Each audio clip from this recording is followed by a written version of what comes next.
You ever notice you can show someone actual proof, like real numbers, real facts, real explanations, and they'll look you dead in the face and go, yeah, but I still think I'm right. Not, I might be wrong. Not, let me think about that. Just, yeah, no, I'm still right. What do you even do with that? This podcast is a commentary and discussion show. All topics are based on publicly available information and are presented as opinion, satire, and conversation. Nothing discussed should be interpreted as absolute fact or professional advice. This is the Belligerent Broadcast Network. And we are live. What is going on, people of Earth? Welcome back to the BBN Podcast. Nick is out sick this week, so this is a solo mission, which means there's no one here to stop me. No one here to try and fact check me real time. This could go very well, or this could go very poorly. I've been thinking about something lately, and it's been popping up everywhere. Online, in conversations, in the comment sections. And I gotta ask, are people getting dumber? Or are they just getting louder? Because those are two very different problems. But right now, it definitely feels like we got both. And this kind of builds off our last episode, the Mandela Effect, when people vividly remember things that never actually happened. Not just casually. They're confident about it. Like, I know for a fact. Then you show them proof, and instead of going, wow, I must have mixed that up, they go, nah, I still think it was that way. Which is wild. Because at that point, it's not memory anymore. It's identity. You're not defending a fact. You're defending your belief about the fact. And I started realizing that same mindset is everywhere now. Not just with random trivia or movie quotes or logos for companies, but with real world stuff. Money, politics, science, basic everyday life decisions. People don't just have opinions anymore. They have positions. And the positions have become unmovable. There's this idea that the less someone knows about a topic, the more confident they are talking about it. And the more someone actually understands it, the more they realize, yeah, this is complicated. So they are less absolute, they ask more questions, and they leave room for being wrong. But right now, it feels like we've flipped that entirely. The loudest people are usually the least informed. And the people who actually know what they're talking about are like, well, it depends. Or not always. Or, well, sometimes. And nobody wants to hear that. And it's because it depends isn't going to go viral. It's just not. People don't care about it depends or certain conditions. It's just this way or that way. Everything is black and white. And in real world situations, it's not that way. But we've built a system where confidence wins. It's not accuracy. It's not understanding. It's just confidence. You can be completely wrong, but if you say it with enough conviction, people will believe you. And to be honest, it's gotten to be very, very dangerous. Like, let's talk about this for a minute. How many experts exist now? Financial experts, health experts, relationship experts, political analysts, economists, all from scrolling social media for a couple hours a day. You watch one 60-second clip on YouTube Shorts or a few TikToks, and now all of a sudden you're an expert in whatever topic that video was on.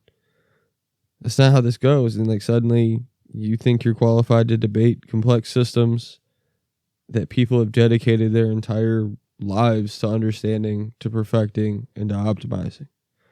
To me, that's insane. And I'm not saying you have to have a degree to have an opinion. You don't have to go to some fancy shit school to get a piece of paper to have an opinion. But there's a difference between having an opinion and acting like you've solved the problem. And like in a personal career and then the career ladder, you got to look at it when you start off as a beginner and you don't know anything. You have all the questions in the world. You have none of the information and you're enthusiastic. So you're gung-ho. Yeah, you're going to get a little excited. That's human nature. It's a good thing to be excited about something. But the more advanced you get in the career and the more developed your skills get, the more you start questioning everything. Like, hey, am I doing this right? Or is there a better way to do this? How can I do this without cutting a corner, but with also making it easier on myself and potentially, the people around me? And you go for optimization, but that takes time to build. You don't build that in an afternoon. It takes 10,000 hours to be an expert on something. And that's not 10,000 hours of a TikTok videos to become an expert by any means. And watching them videos and having an opinion is not going to solve a problem. So I saw this post recently, and it's a literal perfect example of all this. And you've probably seen it because it's all over social media, and it's talking about taxing the billionaires. And they want to tax the billionaires a certain percentage. I think it's like 5% for 10 years. It's called a wealth tax. And they want to use the money to fund programs like, on the surface, put money in people's pockets, better pay for the teachers, expanded health care. All things that sound fantastic on paper. Absolutely fantastic on paper. But I mean, come on. Is this really the way it's gonna go? And here's where things start to break down. Let's go deep into this here. And this is where people stop thinking and start reacting. Let's scale the problem. We're talking about trillions of dollars here. Not millions, not billions. Trillions. With a T. We're talking like 4.4 trillion. Most people can't even conceptualize that number. When they hear it, it doesn't feel real. It just feels like, yeah, that sounds doable. Let's do it. Those billionaires, I think it's a total of like $8 trillion is what they have between roughly 1,000 billionaires in the United States. So you're going to tax 1,000 people $440 billion over 10 for $4.4 trillion over 10 years. So $440 billion a year spread amongst 1,000 individuals. That's what? Almost 500 billion a piece? You're going to tax each one of them $500 billion a year for 10 years? I'll tell you what, if I had a tax levied against me like that, I probably wouldn't stay in the country I was in, would you? And let's really, really think about this. Billionaire wealth isn't just sitting in a vault. It's not just sitting there cash in a safe somewhere in an undisclosed location. They have some cash, I'm sure. But billions or trillions in cash sitting around? Ain't no way. Nobody's got that. The banks don't even have that. The cartel might. Maybe. Their money's all sitting there tied up in companies, stocks, properties, real ownership in things that make the world go round. So when you say tax it annually, you're not just taking spare money. You're going to force the movement of assets, and that's going to have a ripple effect. It's not just going to be a drop in the bucket situation. That's going to ripple through the markets. It's going to ripple through employees of companies when the share prices take a dip because the markets become completely liquid and overflowing with sell-offs. And the employees from those companies are going to take a hit when the layoffs come. And when those big companies have layoffs and issues, that trickles and ripples through the entire industry of multiple industries at a time. We're not talking about rippling one market here. We're talking about rippling the entire market sector in industrial, service, technological, research. All of it's going to just have shockwaves sent through it. And what happens then? If they want to give every person $3,000 from this tax and they want to spend $440 billion a year to help teachers' wages and fix this and fix that, you really think we're ever going to see that $3,000 a year as citizens? Probably not. And what's going to happen? That $3,000 a year? Great. You just gave us $3,000 the first year. The next year it's $5,000 because now the companies had to raise their prices to compensate for their losses in this, so everything equalizes. And then, they got to report earnings on $5,000. So the next year it's $6,000. And it just continues to snowball. This is a snowball effect bill. This is pushing the problem off till later. This isn't a solve the problem to tax the billionaires for 10 years. There's a slew of issues that come with this. And I mean, let's get to a point nobody wants to admit here, and that's human behavior. It's human nature to be incentivized and, I'm starting to get some money over here. It's positive reinforcement. That's what it is. They love to be incentivized. It's what gets your reaction.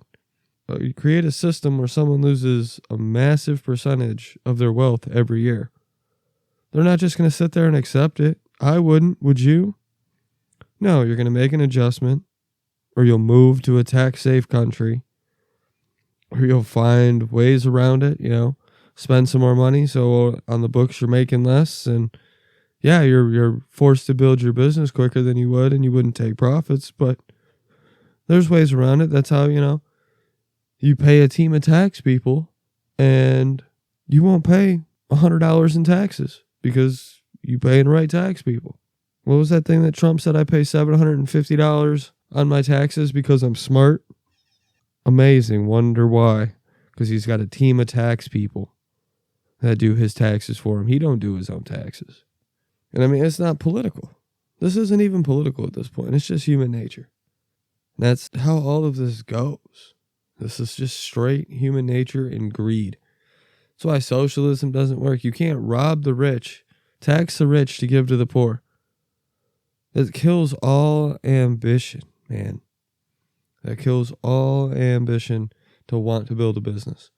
If I built an empire and then the government came in and said, yeah, you built this empire and we're going to take another 5% from you and we're going to give it over here to the people who are sitting on their ass at home watching TV and eating Cheetos all day, I'm not going to be very motivated to continue building my business. And I wouldn't blame anybody in the generation underneath me for not wanting to build a business, for just wanting to become a worker bee and work for somebody else, or not work at all because, the government's just going to turn around and hand you a couple grand every year.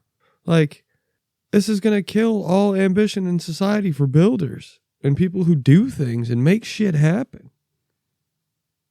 And even if you truly love this idea, there's no scenario where something like that passes exactly as it's written. That's not how politics work. It's not how governments work. All right, guys, let's take a quick pause here. If you're listening to this and thinking, man, this guy's fired up tonight, you're absolutely right. And I'm powered by W Energy. If you haven't tried it yet, go to w.gg. That's DUBBY.gg. Use code BBN at checkout for 10% off.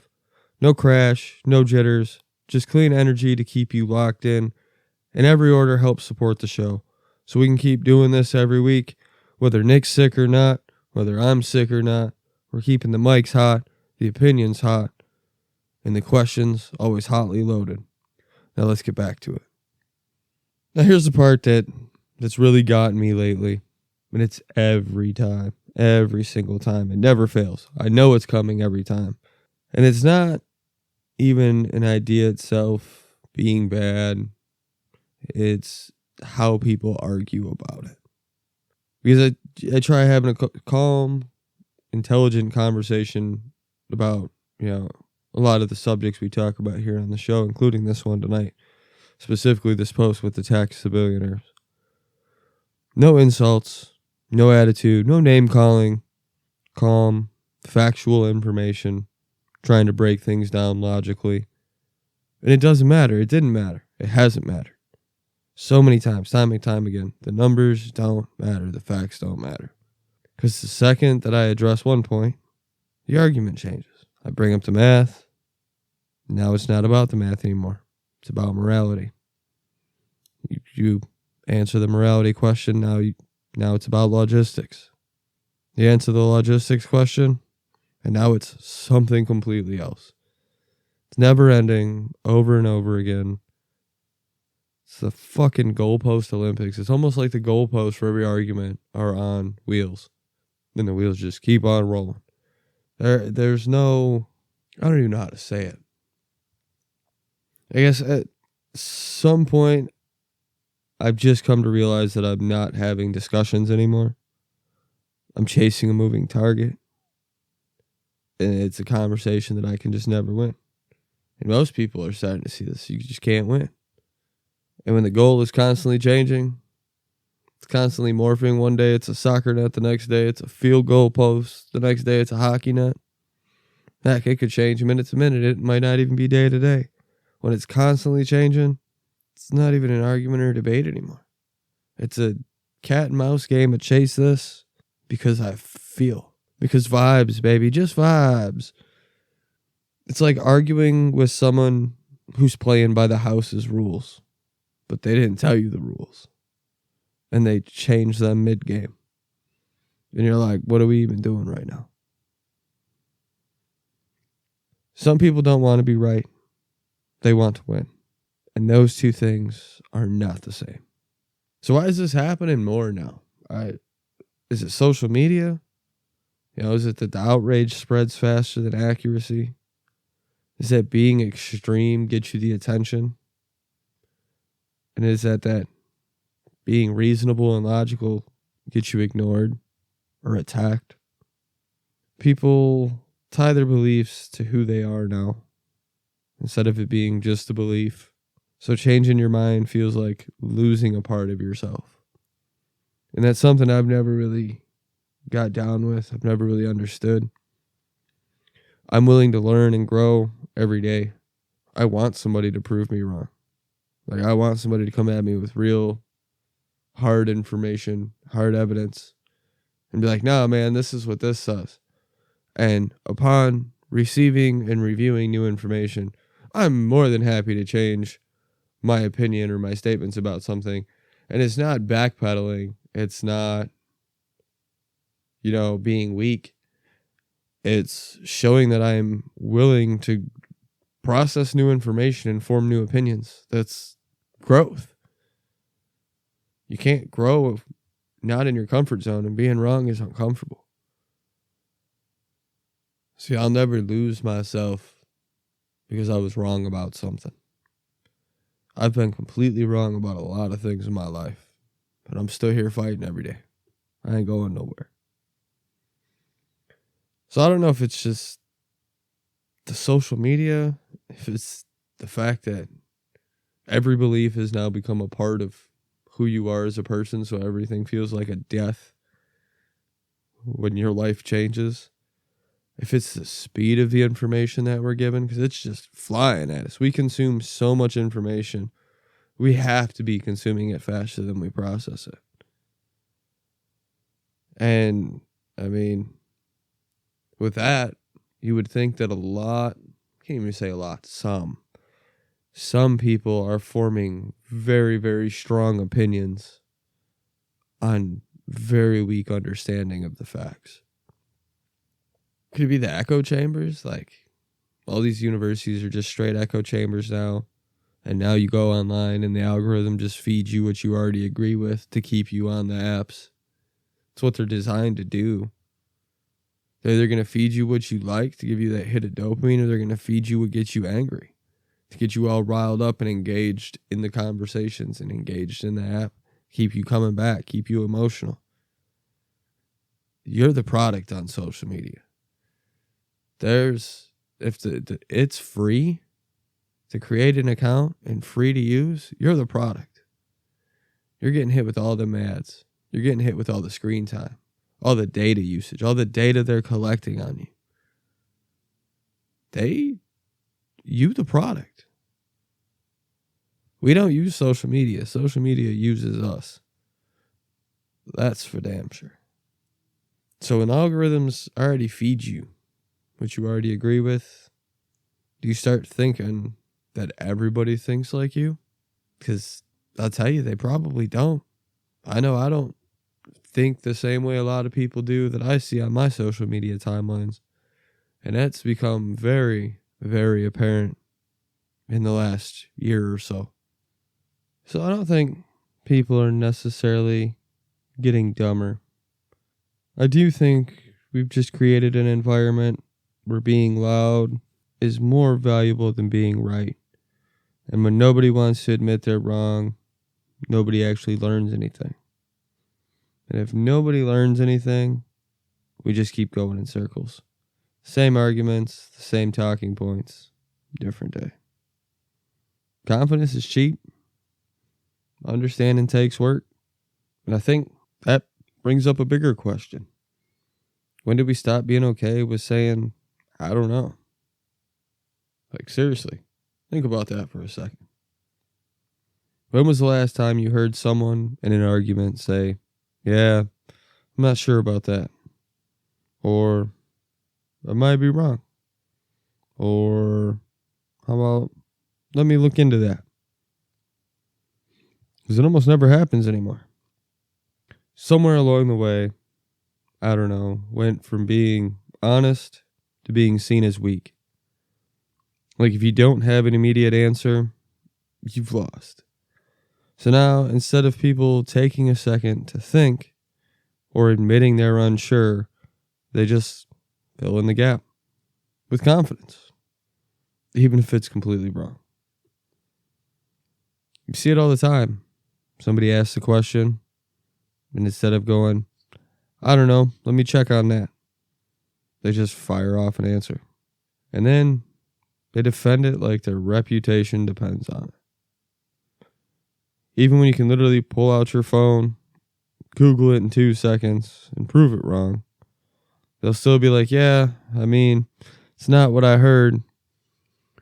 And using Google AI is not how you win an argument. Google AI, the summary bullshit, is the worst thing that Google has ever done. That summary shit is god-awful. Absolute god-awful trash. Go to a source that you trust. Go to a reputable source. Check multiple sources. Take your time and actually learn something. Come back, instead of with an opinion, come back with some facts, some knowledge, an educated opinion instead of just an opinion. And I see this in real life too. Not just online. Machining, DJing, podcasting, all this stuff. There's a million tiny little details that you only learn from experience. Nobody tells you. Nobody shows you. Unless you ask or you pay attention or you shadow somebody. We built this in the upstairs studio of my house, and that's the podcast bunker. And I'm going to tell you, it's a learning curve. I didn't know what I was doing. Nick don't know what he's doing. But we're making it work.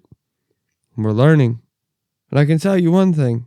With those million little details that all add up into one product at the end of the day, one experience at the end of the day, if I don't know something, I'm not going to fake it. I'll ask. I'll learn.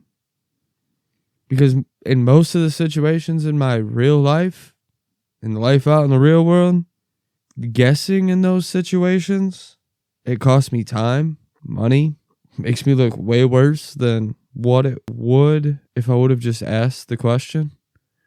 I would rather ask the question that may come out as a stupid question than not ask the question and have stupid results or look stupid because I chose not to ask.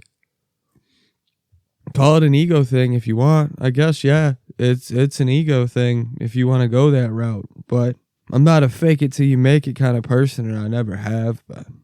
And I can't stand that it seems like the entire world has come to the fake it till you make it mentality.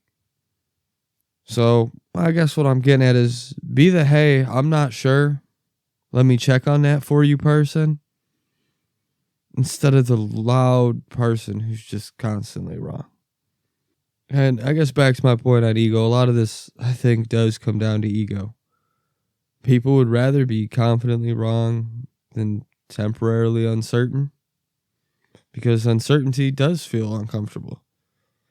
It does feel like you're not in control, but that's where learning happens. That's where growth actually happens. Come from where the dirt, because that's where things grow. That's how it is. It's like going to the gym. Nobody walks in one day and pretends they know how to do everything perfectly. They got every set planned out. Their schedule's planned out. Nutrients are planned out. You don't go into a gym and just instantly start stacking. That's not how it works. And if you do, you're probably going to end up hurt. You're probably going to severely hurt yourself or prolong the results that you're actually trying to get. But if you ask questions, you learn proper form, and you improve over time and stay consistent with it, you might get somewhere. But I mean, imagine somebody walks in, they've never lifted before, and they start telling everyone else how to work out. Because that's basically how the internet feels right now. And be honest, everybody listening right now, you've probably done this at least once. I know I have.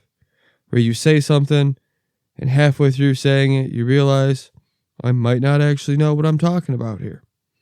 But instead of stopping, you just keep going. We've all been there. I'm pretty sure I've done that on this show. Me and Nick did this on that show with the China thing. Neither one of us were truly sure if China was north or south of the equator, but we both had a pretty strong hunch, and we were both wrong. But we looked it up, fact-checked ourselves, and we admitted we were wrong. That's growth. We won't make that same mistake again. We'll know next time China's north of the equator, from 4 degrees north to 54 degrees north. We've all been there. Human nature. That's how you grow. That's how you learn. And there's definitely been times where I was convinced I was right about something. But then later, I found out, I was completely off about that. And you get that moment. But you're just like, all right, that one's on me. But here's the difference. You either adjust and correct and learn and grow, or you double down. And a lot of people lately are just choosing to double down. And the problem with that is, if you can't admit you're wrong, you can't get any better at anything. Not conversations, not skills, life in general. You just won't get better. So imagine if more people just paused for a second and said, hold on, I might not fully understand this. That alone would change so many conversations. It would lower the temperature. It would open the door for actual discussion. Instead of two people talking at each other, trying to win, it might be two people talking with each other and becoming a compromise. Because that's really what all comes back to. It's not about intelligence. It's about approach. You don't need to know everything. Nobody does. Nobody ever will. But you do need to be willing to learn. The day you stop learning is the day you reach your peak on the mountain and start going down the other side. Never stop learning. And that starts with something really simple. And that's being able to say, I don't know yet. And actually meaning it. All right, guys, so we're coming in to the last little bit of my first solo mission for the BBN. And before we wrap this up, I'd like to welcome a new sponsor on board. I'm going to give a huge shout out to Deemed Fit Apparel. And this one hits close to home for me. I know you guys don't know, and quite a few people in my own life don't really know, but I was a volunteer firefighter back in college in a podunk, no stoplight, one stop sign town in Ohio. And this brand focuses on first responders, their mental health, their physical toughness. They're always ready to be prepared to go out there and just get after it. That's what this brand is about. So supporting a brand that focuses on first responders, that actually means something. And Deem Fit makes the gear for the people who show up and put the work in. No fluff, no fake branding. Every purchase helps support the show, and every purchase helps support first responders across the country. And that's the more important thing. So definitely go check them out. So the website is Deemed Fit. DEEMEDFIT.co. And we'd really like you to go check them out. If this is a brand that fits your mentality like it does ours. And if you're going to make a purchase, use code Kyle Slominski. That's KYLESLOMINSKI for 15% off your order at checkout. And again, that helps support the show. And it helps support first responders across the country. Shout out again to Deem Fit. Definitely a brand partnership that I'm very proud of and happy to be a part of the team. All right, guys, let's wrap this up tonight. We're going to push up on like a 40-minute episode for me. That's feels weird sitting here without Nick in the other chair, bouncing off ideas. It's kind of empty not being heckled by my best friend. I know I get on him some weeks, but he is right. He does feed me material with his little heckles, and I miss it. All right. Hopefully Nick's back next episode, because I don't know if I can survive another solo rant like this. Appreciate you guys for listening as always. Make sure you like, follow, subscribe, and all that good stuff. Stay curious, stay skeptical, and don't outsource your thinking. We'll catch you in the next one, guys. That's it for this episode of the BBN Podcast. If this episode made you uncomfortable, good. That means you were paying attention. Hit follow, leave a comment or review, and share it with someone who isn't afraid of questions without easy answers. Until next time, stay curious, stay skeptical, and don't outsource your thinking. We'll see you on the next episode.